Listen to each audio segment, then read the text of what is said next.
I actually had to look this one up, but Starfield officially launched to the world 139 days ago, not including early access, and it's been a tumultuous 4+ months since blastoff. Welcome back to the channel, it's LtBuzzLitebeer, and wherever you look, you've got some wild and varied messaging coming in from all angles concerning Bethesda's space saga. Now, I've got a bunch of different articles and facts to give you today, and just being upfront with everyone, I think you know where I stand on Starfield, but that doesn't mean I don't present the other side of the equation, and we've got some of that today as well. Remember to hit subscribe and ring the notifications bell to receive my latest upload alerts. Likes, comments, shares are of course greatly appreciated. Chapters are up and in place to make it easier to skip around. And let's dive into the latest from Starfield.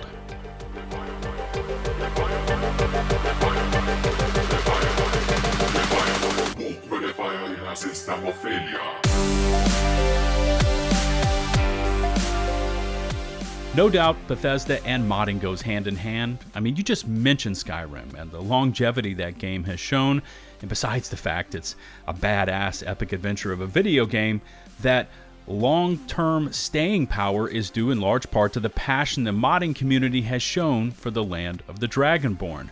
Now, the official creation kit has not yet been released for Starfield, which I was hoping would have been a shadow drop inclusion with Bethesda's latest patch. Sadly, it wasn't.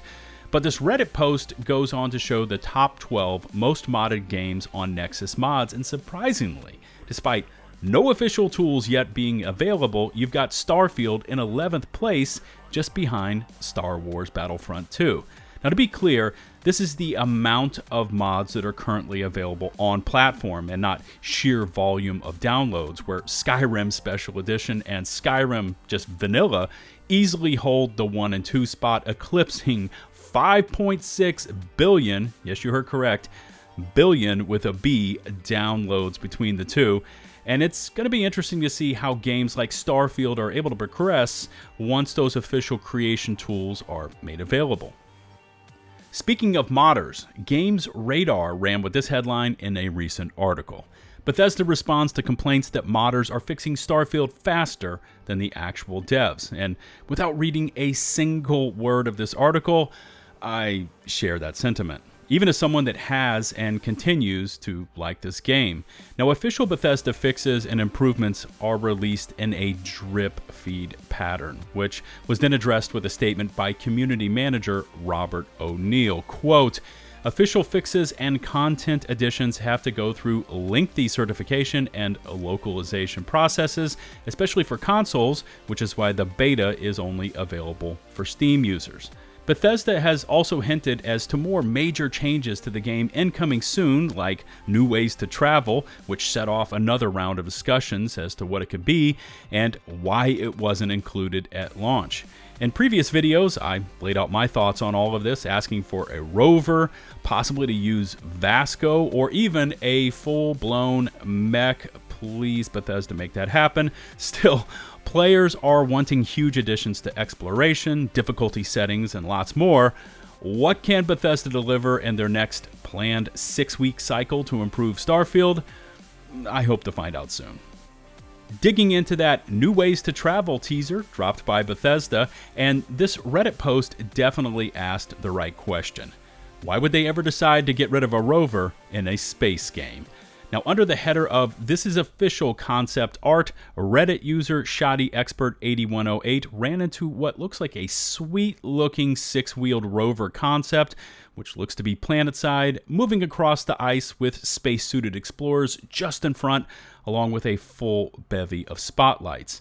Now, I don't want to speculate as to their answer to this question, but if this rover concept, or again, something like a system to link up with Vasco, or even just something more elaborate than some sort of jetpack enhancement could be added into the game, this could do wonders for player speed once planetside and could help ease, and to be clear, I didn't just say solve, but to help ease player frustrations with moving between points of interest while exploring. Obviously, we also need help with loading screens, procedurally generated POIs versus handcrafted, more POIs located closer together, etc., etc. But yeah, that rover concept would have been a welcome sight come at launch.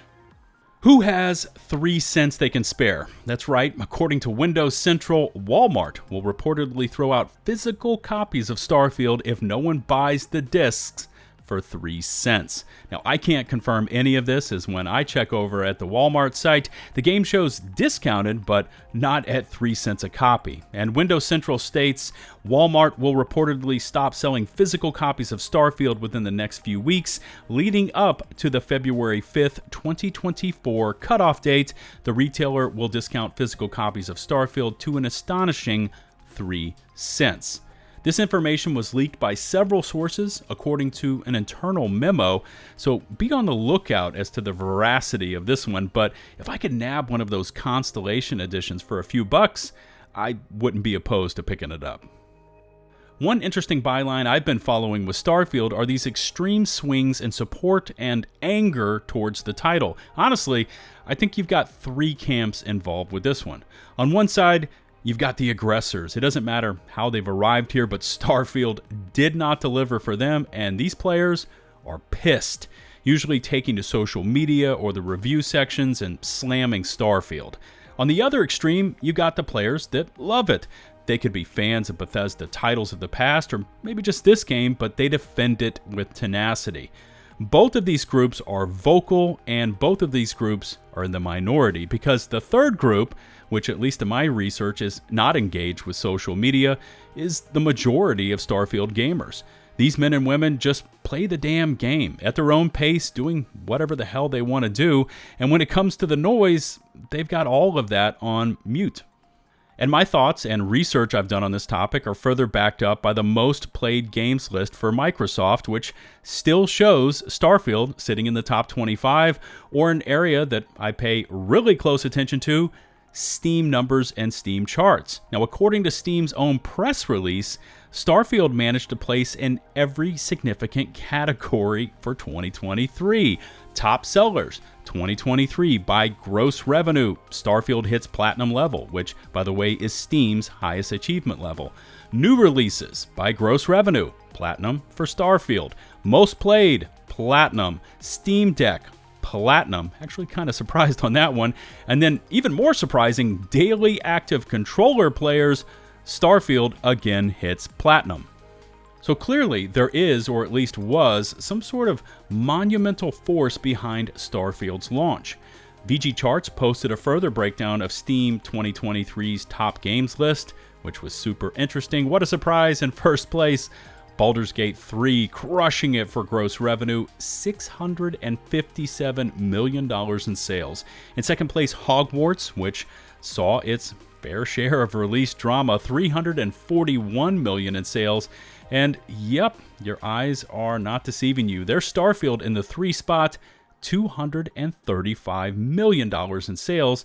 And then you've got the rest of the top 10, of which, check out Fires of Rubicon at 6th, another game that quietly brought in the players and sold a bunch of games. And then how about Lethal Company and 9th? But back to Starfield, and this says to me, there's a player base still playing and enjoying the game, just not tuning into Twitter and not checking out comment sections for opinions.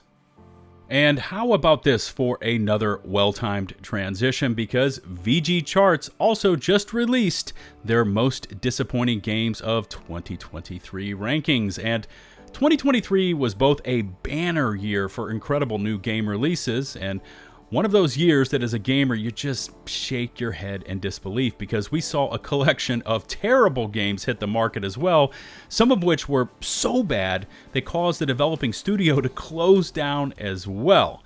Anyways, here's the list as they see it. Redfall, which I completely agree with. I tried it out at launch and refunded out after about 45 agonizing and boring minutes of gameplay. Forspoken, again, I'm on board with this one. I reviewed it, got in about an hour before refunding. This hit the news a while ago, but Luminous Productions, the outfit behind Forspoken, was merged back into Square Enix after this disastrous launch. They've included Starfield on their list of nominations, of course. Then you've got The Lord of the Rings Gollum. incredibly terrible game causing Daedalic Entertainment to close its doors. Call of Duty Modern Warfare 3, I'm assuming for the single-player campaign, although they don't specify here. And one title I don't see here is Skull Island Rise of Kong, which should be on every video game list of 2023 for worst, most disappointing, like everything bad, because this game earned it and to be expected for a game in only 1 year of development. VGChartz runner-up was Gollum, and if you guessed Starfield as their winner for most disappointing title of 2023, you'd have been correct. Now, here's their full explanation for this. There's a certain irony in Bethesda releasing one of its least buggy games and an ambitious and highly anticipated new IP at that, and it nonetheless proving a disappointment to many. Much like Cyberpunk 2077 winning this same award back in 2020, hopefully that bodes well for Starfield. Starfield isn't a bad game, and it's certainly nowhere near the worst game of the year, but the gulf between expectations and reality was so wide that it resulted in a community backlash. Another parallel would be a game that it's often closely compared to, No Man's Sky. It was eviscerated at launch, but a lot of hard work and frequent updates from Hello Games have salvaged its reputation. These three titles are cautionary tales of how hype built up by developer promises, when mixed in with fan expectation that goes unchecked, almost inevitably results in disappointment. And yet, those two other examples do show that there's a path for redemption for Starfield, if Bethesda is willing to commit to constantly improving it. I'm right there with VGChartz when they start to discuss things like being cautious, and I do like the fact that they've referenced both 2077 and No Man's Sky, because I think a lot of viewers have forgotten both of those games had a lot of promises leading up to launch and were both pretty disastrous when they first hit the market. It just stings to see Starfield make their top pick, but I can be honest with myself, and in some areas of their argument, yes, I can see the truth in it. Maybe it has something to do with separating worst game of 2023 from most disappointing game of 2023. I honestly don't know. I mean, I like gaming and I enjoy this game, but I can appreciate VGChart's rational approach to the distinction, even if I don't agree with it. Remember to hit subscribe and ring the notifications bell. Likes, comments, shares are of course greatly appreciated. All my socials can be found in the video description below. Huge shout out to the now over 189,000 of you that have stuck with me and hit subscribe, and 200K is now in sight. Until the next one, this is LtBuzzLitebeer signing off.